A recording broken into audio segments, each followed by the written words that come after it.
Kembali lagi di cerita Guchen. Buat yang suka cerita ini silahkan like dan share. Buat yang belum subscribe, mau kapan subscribe-nya? Oke, kita langsung aja ke ceritanya. Semua diawali dengan perceraian. Bab 451-455. Logikanya, masyarakat zaman sekarang selalu membawa ponselnya, hanya bermain-main sambil makan, tidur, jalan-jalan, bahkan naik kereta bawah tanah. WeChat, Kiki, ini adalah aplikasi yang pasti dibuka setiap hari. Jika Anda mengirim pesan tanpa membalas, Anda sengaja mengasingkan diri, atau Anda tidak menggunakan ponsel sama sekali. Karena orang normal akan membalas Anda jika Anda mengirim beberapa pesan berturut-turut, kecuali mereka memiliki kebencian yang mendalam. Poin kuncinya adalah Ling Meixue dan dia berteman baik. Keduanya biasanya memiliki hubungan yang sangat baik. Aneh. Apakah dia terlalu sibuk di keluarganya, atau kami bertengkar? Namun, Ling Meixue dengan cepat menggelengkan kepalanya, Siyu dan aku memiliki hubungan yang sangat baik, bagaimana kita bisa bertengkar? Selain itu, saat kita sibuk di rumah, kita juga punya waktu untuk bermain di malam hari. Yang paling penting adalah telepon itu dimatikan ketika saya menelepon. Bagaimana kalau aku yang? Tepat ketika Guchen berkata dia akan mencoba menelepon, ada ketukan di pintu. Bang bang bang. Bang bang bang. Mungkin orang itu takut tidak ada orang di rumah yang mendengarnya, jadi dia mengetuk pintu beberapa kali berturut-turut. Siapa? Guchen perlahan berdiri dan berjalan menuju pintu. Ketika dia membuka pintu, dia melihat Jiang Tianhe dan rombongannya berdiri di depan pintu. Oh, tidak, kenapa kalian di sini lagi?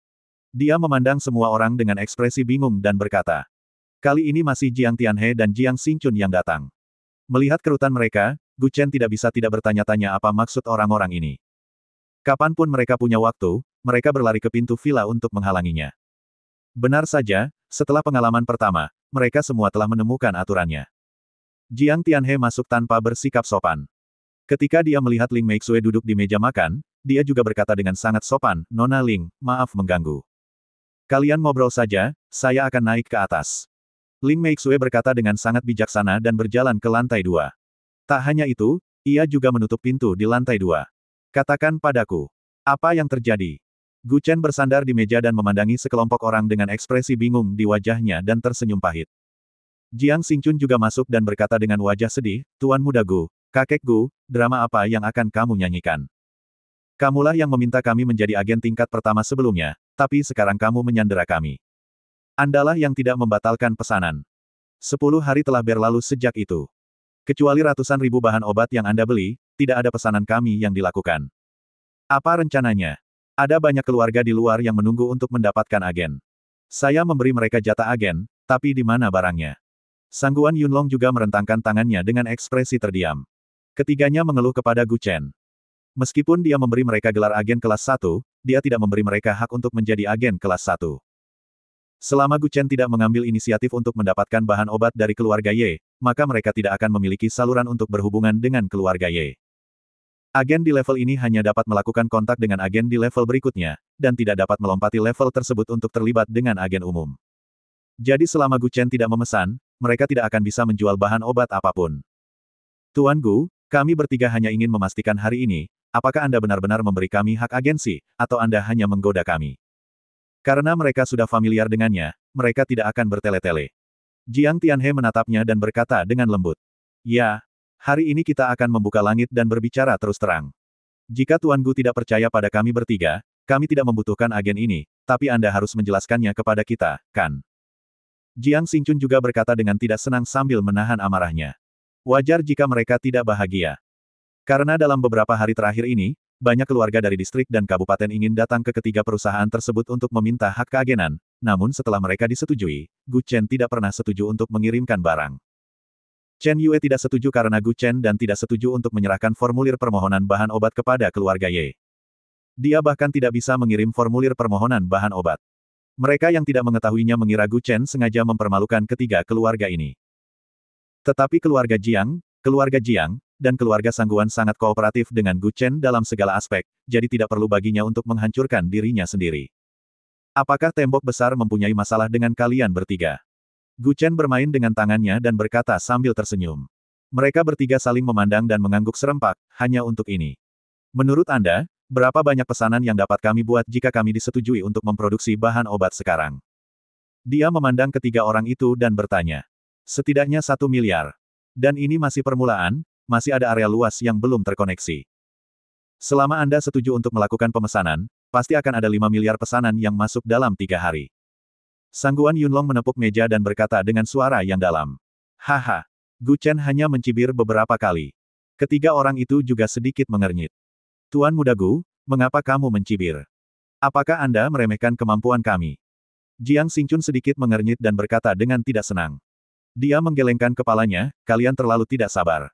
Wawasan kalian terlalu dangkal. Jangan menghasilkan uang tanpa menghasilkan uang. Apa menurutmu aku sebodoh itu?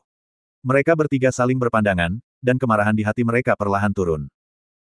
Mereka semua mengira Gu Chen sengaja menggoda ketiga keluarga tersebut, tetapi setelah mendengar ini dan memikirkannya dengan hati-hati, sepertinya itu benar. Jika Anda tidak menghasilkan uang, Anda bajingan. Selain itu, Gu Chen masih membutuhkan kerjasama dari beberapa keluarga besar di Jiangsu. Jika tidak, dia tidak akan pernah ingin menggunakan Jiangsu sebagai batu loncatan untuk melompat. Bahkan jika dia pindah ke kota lain, dia akan tetap menggunakan cara yang sama. Dia harus terlebih dahulu memenangkan hati klan setempat. Sekarang Jiangsu telah diselesaikan olehnya, semuanya sudah siap dan yang dia butuhkan hanyalah Ye Dongfeng. Tidak perlu menjadi cukup bodoh untuk menyinggung Jiang Tianhe dan kelompoknya. Melakukan hal itu tidak akan ada gunanya sama sekali. Meskipun keluarga Jiang, dan keluarga Sangguan tidak memiliki reputasi di dunia, setidaknya mereka sangat berguna di Jiangsu. Mereka bertiga saling memandang dengan tidak percaya, tidak ingin memahami rahasia di balik ini. Tuan Muda Gu, saya tidak sabar, jadi katakan saja. Beri kami petunjuk, jika tidak, kami tidak akan bisa tidur bahkan jika kami memaksa tertidur malam ini. Jiang Xingchun juga berkata dengan ekspresi cemas di wajahnya.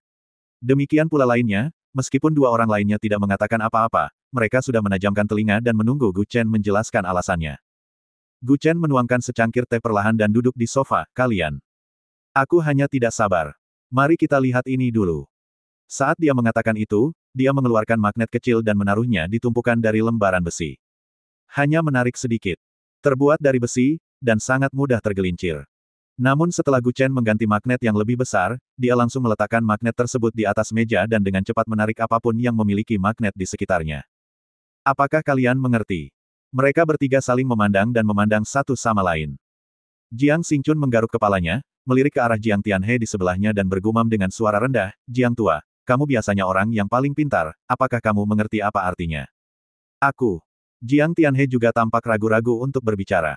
Sejujurnya, dia benar-benar tidak memahami misteri ini. Tapi sepertinya dia mendapat lebih banyak pemahaman.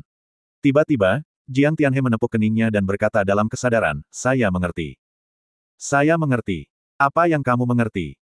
Katakan padaku. Gu Chen juga tersenyum dan tidak berkata apa-apa, memperhatikan jenis bunga apa yang bisa dilihat orang ini. Maksudnya adalah kita berinisiatif mencari pelanggan, tapi tidak banyak berpengaruh. Kita harus kuat dan membiarkan pelanggan datang kepada kita. Jiang Tianhe menatapnya dengan senyuman di wajahnya dan berkata, Tuan Muda Gu, apakah ini maksudmu? Gu Chen, yang duduk di sebelahnya, mau tidak mau bertepuk tangan dan berkata sambil tersenyum, Bos Jiang dikatakan orang yang terkenal pintar. Saya mendapat pelajaran hari ini. Sangat pintar.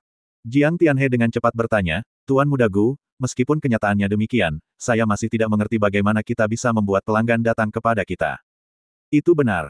Ada 6 atau 7 provinsi di selatan, dan kami bahkan belum mengembangkan distrik dan kabupaten di bawah Jiangsu. Bagaimana cara mengembangkan wilayah yang begitu luas? Bagaimana cara memberitahu mereka tentang bahan obat kita? Sangguan Yunlong juga bertanya dengan tatapan bingung. Sekarang masalahnya adalah, Anda memiliki barang bagus di sini, bagaimana Anda memberitahu orang lain tentang hal itu? Jika gunung itu tidak datang kepadaku, maka aku akan berjalan menuju gunung. Gu Chen mengangkat alisnya dan berkata sambil tersenyum buruk, dan mengaitkan mereka bertiga, kemarilah. Dengarkan pengaturanku untukmu. Ketiga orang itu langsung menyatukan kepala. Ia pun menjelaskan sekilas pengaturannya kepada ketiga orang tersebut. Caranya adalah dengan menambah ilmu, bukankah sebagian orang hanya ingin melihat lelucon di separuh waktu? Ketika masih belum ada pergerakan di prefektur Yuejiang, jika dia mulai melakukan pemesanan dalam jumlah besar, dia pasti akan menghasilkan banyak uang. Tetapi selama periode ini, Gu Chen harus menyempurnakan beberapa ramuan berkualitas tinggi sebagai item primer untuk menarik banyak orang sejumlah bakat keluarga yang tersembunyi. Hal baik ini dipromosikan oleh perkataan orang lain, bukan oleh perkataanmu sendiri. Jika orang lain tidak mengerti, percuma saja membicarakannya dari mereka perlahan-lahan berdiri tegak. Hebat. Luar biasa. Jiang Tianhe tidak bisa menahan diri untuk tidak mengacungkan jempolnya dan terkekeh. Saya telah hidup lebih dari 40 tahun, tetapi saya tidak dapat dibandingkan dengan keberanian Anda, Tuan Gu. Jika Anda bernyanyi, Anda akan menjadi blockbuster. Jika masalah ini dapat diselesaikan, hak keagenan kami akan diselesaikan. Itu ide yang bagus, tapi risikonya terlalu besar. Jiang Xingchun memegang dagunya dengan satu tangan dan berbisik, apakah Tuan Gu yakin? Pertama-tama, Tuan Gu, Anda harus yakin bahwa Anda bisa membuat ramuan yang mirip dengan yang dimiliki keluarga Ye. Sangguan Yunlong berkata dengan lembut. Ramuan keluarga Ye adalah yang terbaik di negeri ini. Pil mereka dapat diminum oleh orang biasa, dan efeknya sangat bagus, tetapi ini adalah teknologi terbaik. Kecuali untuk orang-orang dari keluarga Ye, mungkin sulit bagi siapapun untuk menyentuhnya. Alkimia adalah sebuah bisnis. Jadi jika Gu Chen dapat membuat ramuan yang dapat diminum oleh orang biasa, tetapi dapat diambil oleh orang-orang seni bela diri, dan menggunakannya untuk beriklan, efeknya pasti akan luas. Pertanyaannya adalah apakah Gu Chen bisa membuat ramuannya sendiri? Ya, itu pasti mungkin. Tapi saya perlu 2 hari untuk mempersiapkannya. Gu Chen memegang tangannya dan mengangguk sedikit, sambil terkekeh, ide saya adalah menjaring ikan besar terlebih dahulu, lalu udang. Jiang Xingchun juga mengangguk, ya, iya. Saat ini, para biksu dan Taois jauh lebih kaya daripada orang biasa, jadi kami akan menghasilkan uang dari mereka, asalkan mereka mengenali milik kita. Tidak perlu khawatir tidak ada pelanggan yang datang ke rumah Anda. Bahan obat biasa terhubung ke apotek dan rumah sakit biasa. Keuntungan ini harus diperoleh, tetapi jika Anda ingin menghasilkan 50 miliar sebulan, ini saja sudah cukup. Tentu saja ini tidak cukup. Bahan obat yang berharga, ramuan, dan bahan obat langka lainnya berada di luar jangkauan orang biasa, tetapi uang sebenarnya seringkali dibuat dari bahan obat yang tidak dapat digunakan oleh orang biasa. Sama seperti rumput hidup rusa, satu tanaman bisa dibeli seharga ratusan juta hingga 1 miliar. Jika beberapa bahan obat yang berharga dapat disuling menjadi ramuan, harganya akan lebih tinggi lagi. Keluarga dan sekte yang tersembunyi adalah pemilik kekayaan yang benar-benar kaya. Keluarga yang mengetahui hal ini lebih baik daripada siapapun. Bahan obat dalam jumlah besar dari keluarga Ye sebenarnya disimpan oleh keluarga-keluarga ini sepanjang tahun. Mereka tidak peduli dengan urusan dunia, dan Anda tidak dapat melihat bayangan mereka di peringkat kekayaan, tetapi keluarga-keluarga ini jauh lebih kaya daripada keluarga bangsawan di ibu kota kekaisaran. Apakah menurut Anda kultivator itu miskin? Untaian manik-manik Buddha di tubuh seseorang bisa jadi terbuat dari relik, yang merupakan harta karun yang tak ternilai harganya. Jubah yang dipadatkan oleh para ahli dari generasi ke generasi. Tapi orang bisa ke sana kemari memakainya, dan barang yang dikenakannya bisa bernilai puluhan hingga puluhan miliar, apalagi berapa hartanya. Hal ini terutama berlaku untuk Taoisme dan Mohisme. Ratusan aliran pemikiran telah ada selama ribuan tahun, dan kekayaan mereka telah terakumulasi selama ratusan generasi.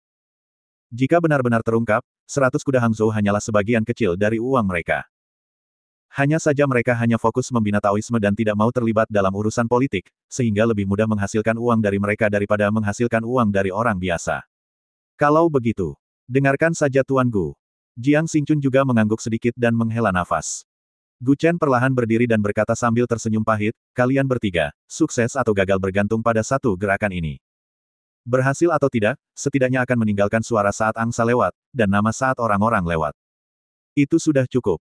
Kami bertiga bersedia mengikuti Tuan Gu untuk mencapai hal-hal besar. Jiang Tianhe menepuk dadanya dan berkata dengan percaya diri, saya sudah memberitahu kalian berdua sejak lama bahwa Tuan Gu pasti melakukannya rencananya sendiri untuk melakukan sesuatu, dan Anda masih tidak mempercayainya. Ya. Sangguan Yunlong mengatakan hal yang sama. Dia berkata dengan nada meminta maaf, Tuan Gu, kami terlalu memikirkannya waktu dan mari kita makan malam bersama. Saya akan mengajak Yinger saya untuk minum bersama Anda. Kebetulan dia ingin berkonsultasi dengan Anda tentang mengambil ujian gelar master. Jiang Xingchun berkata sambil tersenyum masam, bukankah sudah jelas bahwa kita tidak memiliki anak perempuan? Hahaha. Siapa yang bisa membiarkan putrimu melakukan ini? Ini tampaknya memiliki lebih banyak makna saat ini. Bagaimana mungkin Gu Chen tidak mengetahui apa yang direncanakan oleh Sangguan Yunlong? Sejak dia putus dengan keluarga Tian, putrinya tidak punya tempat tinggal, jadi dia hanya ingin Gu Chen lebih dekat dengan Sangguan Ying. Tapi Jiang Tianhe dan Jiang Xingchun tidak bodoh. Jika mereka membiarkan dia mengambil semua manfaatnya, bukankah dua keluarga lainnya harus kehilangan manfaatnya? Saat ini, kedua keluarga berharap mereka memiliki seorang putri. Setelah mengobrol sebentar dan mengetahui pikiran Gu Chen, mereka bertiga dengan senang hati meninggalkan villa. Ketika mereka pergi, mereka terus berkata bahwa mereka akan minum sepanjang malam jika ada kesempatan. Tentu saja, ini juga merupakan kebiasaan orang Xia. Terlepas dari apakah Anda memiliki kebiasaan nanti, saya akan memasang bom asap pada Anda terlebih dahulu. Ketiga orang ini awalnya datang dengan wajah gelap, tapi sekarang mereka pergi dengan wajah merah dan senyuman. Ling Meixue, yang berdiri di lantai 2, dapat melihat semuanya dengan jelas. Dia harus mengakui bahwa Gu Chen memang memiliki dua keterampilan dalam bertarung dengan para cendekiawan. Saat mengucapkan selamat tinggal kepada mereka bertiga, Gu Chen juga menelepon Chen Yue. Di perusahaan bahan obat Xingsheng. Di ruang konferensi. Nona Chen, sekarang pesanan sudah menumpuk, kapan kita akan mendapatkan bahan obatnya? Seorang pria parubaya menepuk meja dan berkata dengan suara yang dalam. Situasi di sini serupa, banyak pesanan dari berbagai tempat menumpuk. Namun bahan obat keluarga Ye sudah lama tidak sampai di Jiangsu. Bahan obat yang disediakan oleh perusahaan bahan obat Xingsheng masih merupakan barang lama yang sama seperti sebelumnya. Jika ini terus berlanjut, jika pesanan banyak dan pasokan barang tidak ada, banyak perusahaan yang akan membatalkan pesanannya. Ada lebih banyak pesanan sekarang, tapi kami juga harus berkoordinasi dengan atasan. Ini hanya 3 hari lebih lambat dari waktu pengiriman yang diharapkan. Tidak bisakah kamu duduk diam dulu?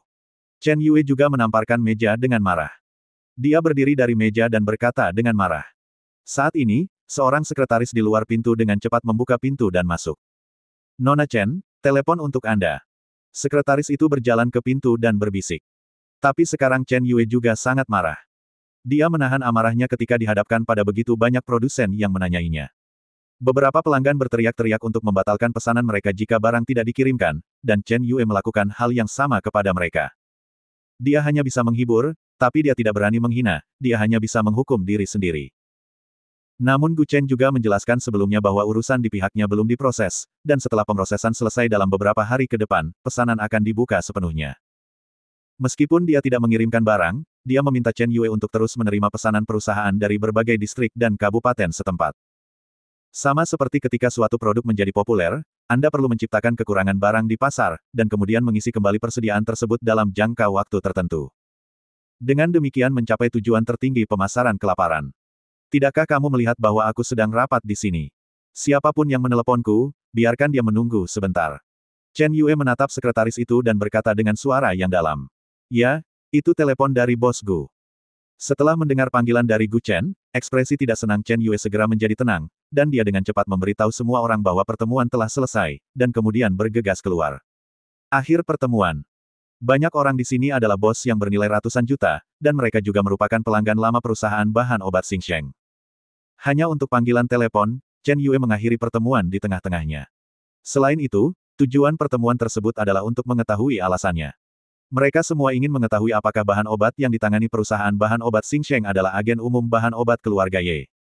Namun pertemuan tersebut berlangsung lama sekali, dan Chen Yue tidak mengungkapkan apapun tentang masalah ini. Sialan. Kami berkendara lebih dari 100 km untuk sampai ke sini, betapa sepinya kami berkendara. Perusahaan kecil. Tidak masalah jika kita tidak bekerja sama. Saya melihat mereka tidak memiliki bahan obat keluarga Ye sama sekali. Saya ingin membatalkan pesanan. Chen Yue, yang baru saja berjalan keluar pintu, terjatuh kembali setelah mendengar apa yang dikatakan di dalam ruangan. Semua orang tidak terlihat bahagia ketika mereka melihatnya mundur. Bagaimana kalau begitu? Anda takut. Pada akhirnya, Anda tidak perlu meminta pelanggan untuk bekerja sama. Buat pengaturan untuk pelanggan yang ingin membatalkan pesanannya, dan jika mereka ingin mengembalikan dana, kembalikan depositnya kepada mereka. Chen Yue berkata kepada sekretaris itu. Ya. Kemudian, Chen Yue menoleh dan memandang semua orang di kantor dan terkekeh, yang saya katakan adalah membatalkan pesanan itu mudah, tetapi sangat sulit untuk mendapatkan pesanan lain. Anda. Mereka mungkin curiga, tapi Chen Yue secara pribadi melihat Gu Chen dan Ye Dongqing menandatangani kontrak. Tidak mungkin memalsukannya. Hanya saja Gu Chen tidak terburu-buru mencari keluarga Ye untuk memobilisasi bahan obat. Dia pasti punya rencananya sendiri. Orang-orang ini awalnya berpikir bahwa Chen Yue setidaknya akan panik ketika dia mendengar bahwa semua orang ingin mengembalikan pesanan, tetapi mereka tidak menyangka bahwa sikapnya begitu kaku dan dia tidak peduli dengan apa yang pelanggan pikirkan. Pergi dan buat pengaturan agar mereka mendapatkan pengembalian dana. Karena mereka tidak dapat mempercayai perusahaan kita, tidak perlu menerima pesanan mereka di masa mendatang. Chen Yue berdiri di depan pintu dan memandang sekretaris di sebelahnya dan berkata dengan lembut. Baik, Nona Chen. Setelah itu, dia keluar dari pintu, hanya menyisakan kelompok pelanggan ini yang berantakan. Teman baik, temperamen Chen Yue ini telah banyak berubah dari sebelumnya. Dia baru saja menjabat. Pada saat itu, Chen Yue bahkan tidak berani mengucapkan kata-kata kasar, dan sikapnya yang sangat hormat, membuat banyak orang mengira bos muda ini mudah dibuli. Jadi semua orang ingin memanfaatkannya, dan mengancamnya dengan kerja sama di setiap kesempatan. Tapi coba pikirkan, ini tidak seperti dulu lagi. Lihat. Lihat sikap ini. Seorang pria parubaya Mediterania menamparkan meja dengan marah dan berkata dengan marah, saya tidak percaya. Tanpa ditemani mereka, saya tidak dapat membeli bahan obat atau membeli barang. Pria berkacamata mencibir, hahaha, jangan menganggap dirimu terlalu serius. Jika mereka benar-benar mendapatkan agen umum selatan, hak pengobatan beberapa provinsi di Jiangnan akan ada di tangannya sekarang. Burung gagak berubah menjadi burung phoenix. Kamu ingin mendapatkan barangnya, apakah menurutmu dia ingin menyimpannya? Banyak orang masih berspekulasi tentang keaslian masalah ini, tetapi ketika semua orang meminta untuk membatalkan pesanan, ekspresi acuh tak acuh Chen Yue berubah. Itu menjelaskan segalanya. Era di mana pelanggan adalah Tuhan telah berlalu. Jika mereka masih berpikir jika tidak melakukan pemesanan maka perusahaan akan mendapat masalah, maka mereka salah besar. Cih, apakah kamu benar-benar percaya apa yang dikatakan wanita ini? Agen umum selatan, aku bahkan belum melihat satu pun bahan obat sekarang. Agen umum omong kosong macam apa? Pria Mediterania itu berkata dengan marah. Aku tidak percaya sebelumnya. Tapi sekarang aku percaya. Bagaimana sikap Chen Yue sebelumnya? Dia hanya menghibur semua orang dengan makanan lesat. Saat kamu bersin, orang akan buru-buru mengajakmu membeli obat. Saat Anda makan, layanannya sangat perhatian. Beberapa orang bahkan mengira Chen Yue tertarik padanya. Faktanya, dia hanya ingin mempertahankan pelanggan. Sikap keras Chen Yue sekarang menunjukkan bahwa mereka sudah memiliki sumber barang yang lebih baik. Dia telah memilih untuk meninggalkan beberapa pelanggan yang memiliki niat jahat dan menindas orang lain.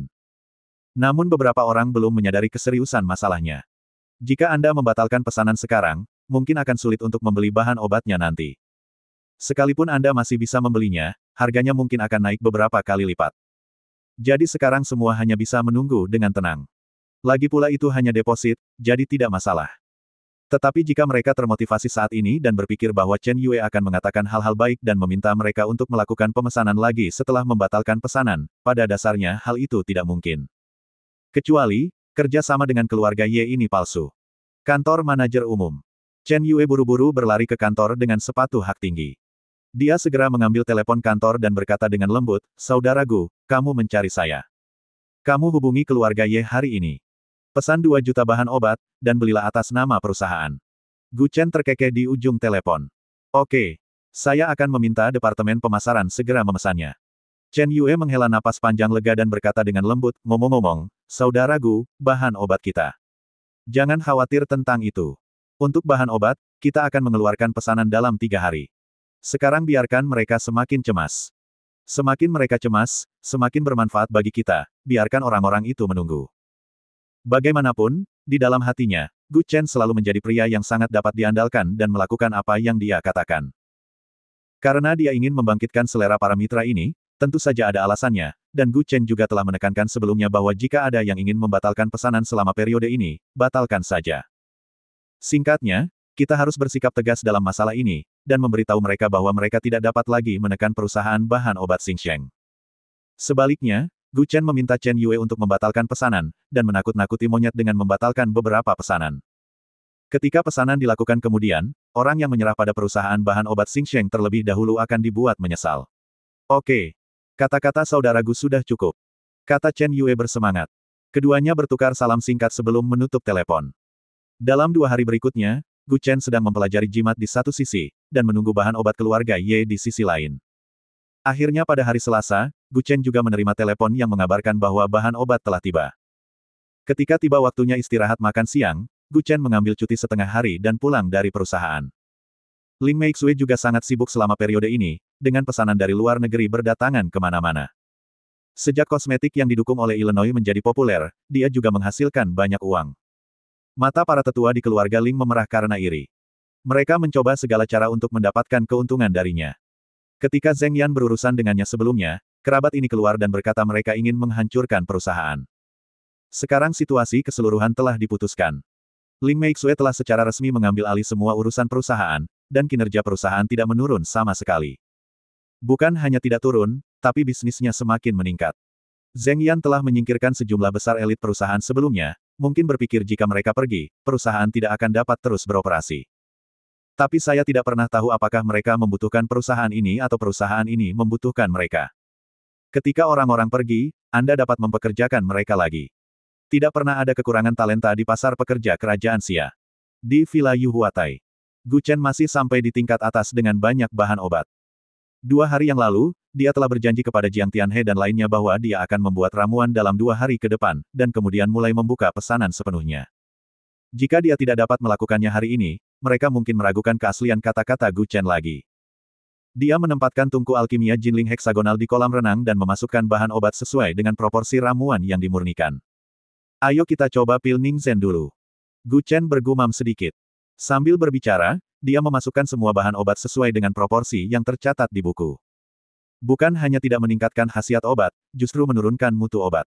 Setelah semuanya siap, Gu Chen menutup tutupnya dan menempelkan kertas jimat yang telah dia gambar sebelumnya. Tentu saja, Lan Wancheng pasti lebih baik dalam menggambar kertas jimat. Bagaimanapun, dia berasal dari Taoisme dan lebih mahir daripada Gu Chen dalam beberapa aspek. Dia menemukan kertas jimat yang khusus digunakan untuk memurnikan pil kondensasi dan menempelkannya di atasnya.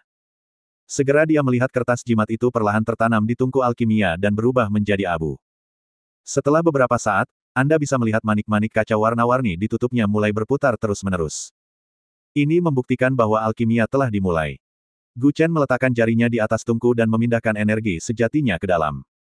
Semakin lembut energi sejatinya, semakin tinggi kualitas ramuannya. Beberapa menit kemudian, terdengar suara ledakan. Tutupnya bergetar terbuka, dan semburan asap hitam keluar dari dalam. 5 pil hijau tua dituangkan dari tungku. Gu Chen hanya melemparkan 1 pil ke mulutnya tanpa berpikir. Dia dapat dengan cepat merasakan meluapnya energi spiritual di dantian ini. Tidak, kualitasnya masih kurang bagus. Gu Chen menggelengkan kepalanya sedikit dan berkata dengan lembut.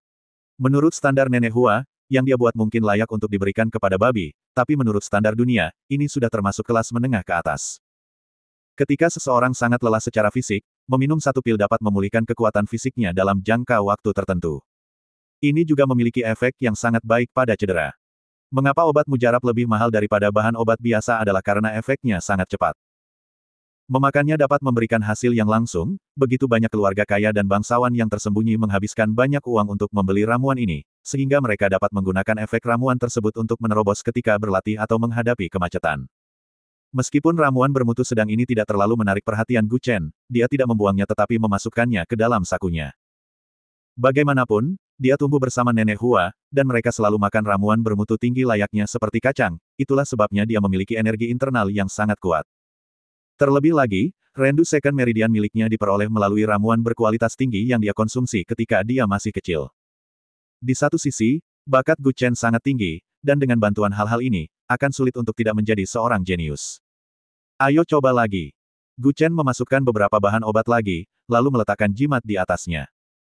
Hanya untuk beberapa pil yang baru saja dia saring, setidaknya dia bisa mendapatkan uangnya kembali untuk bahan obat hari ini. Beberapa pil saja, jika dijual, tidak akan terjual kurang dari 1 juta. Saat ini, di luar pinggiran kota Jiangsu. Di depan halaman yang ditinggalkan. Berbaring di kursi Taisi adalah seorang lelaki tua yang ceroboh, sedang menggendong seekor kucing hitam besar yang gemuk di pelukannya. Dia mengangkat kepalanya dan menarik napas dalam-dalam, seolah dia mencium sesuatu di udara. Ada sesuatu yang enak. Aku sudah lama tidak menciumnya. Orang tua yang ceroboh itu menepuk-nepuk kucing besar yang gemuk itu di pelukannya dan berkata sambil tersenyum buruk, pergi. Ambilkan kembali untukku.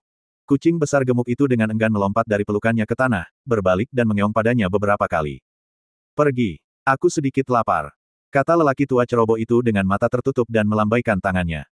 Kucing besar gemuk itu juga memutar tubuhnya, sampai ke pojok, melompat sedikit, lalu melompat keluar dari pojok. Terlepas dari apakah dia gemuk atau tidak, dia juga seorang pria gemuk yang fleksibel.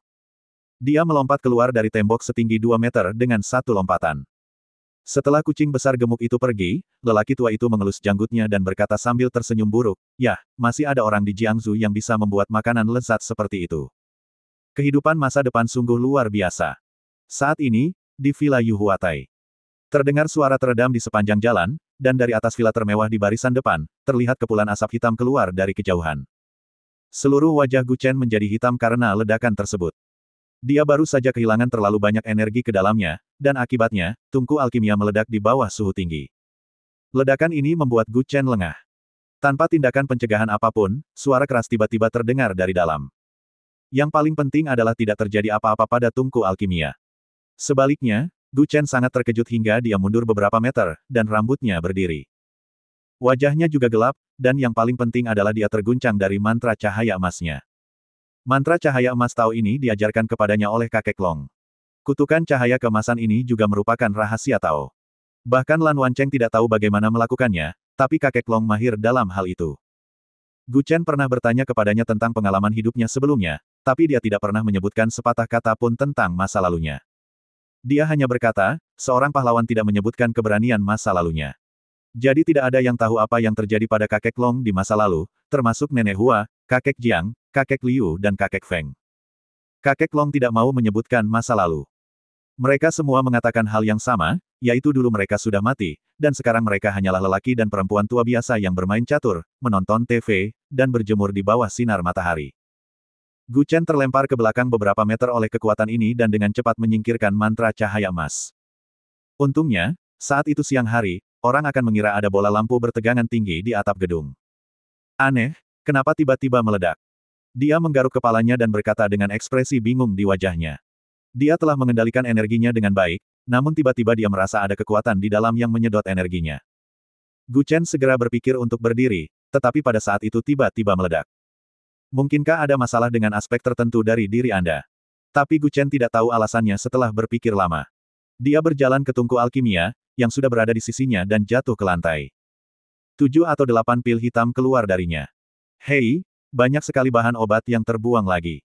Warna obat mujarab berbeda, dan produk jadinya juga berbeda. Obat mujarab yang sama mungkin memiliki 5 warna, belum lagi warnanya yang lebih gelap. Efeknya juga sangat lemah, dan ramuan ini adalah obat, jadi ada 3 titik racun. Meskipun efek produk jadinya sangat buruk, tidak ada manfaatnya jika Anda makan terlalu banyak. Sepertinya Anda jelas-jelas sakit tenggorokan, tapi dia hanya memberi Anda sedikit obat anti-inflamasi. Jika tidak kunjung membaik setelah setengah bulan, jika terus kehilangan air hanya akan menyebabkan kehilangan air yang berlebihan dan edema pada bagian tubuh tertentu. Inilah sebabnya mengapa banyak orang lebih memilih membeli produk jadi dengan harga tinggi.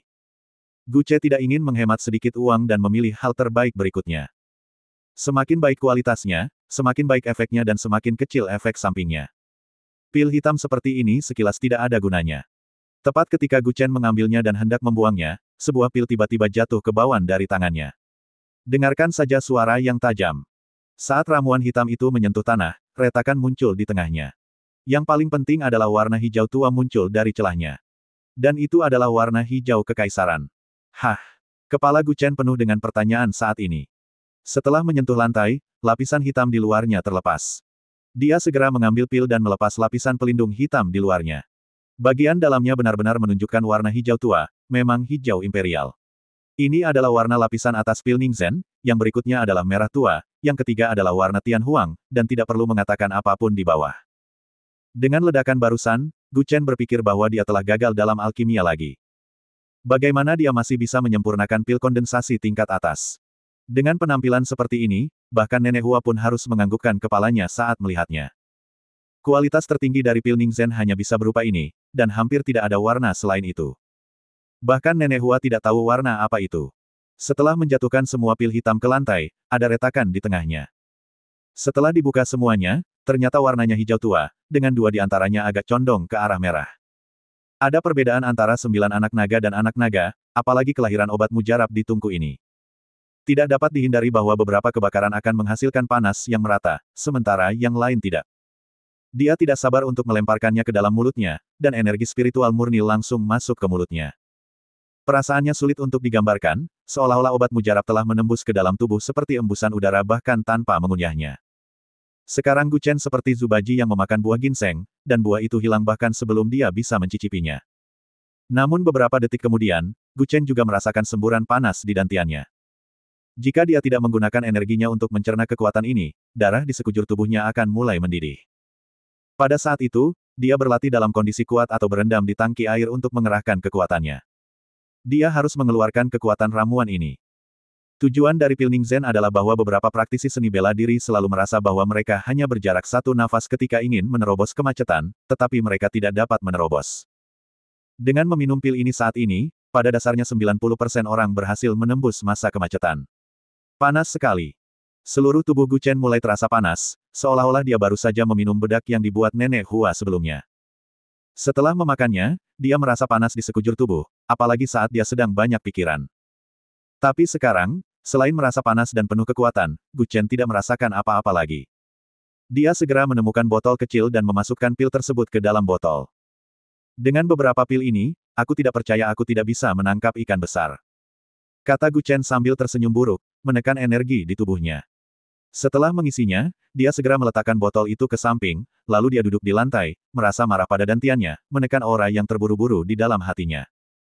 Namun saat ini, di atas pohon sicamore besar tidak jauh dari villa, berdiri seekor kucing besar berwarna hitam gemuk, matanya yang tajam menatap ke samping. Bersambung.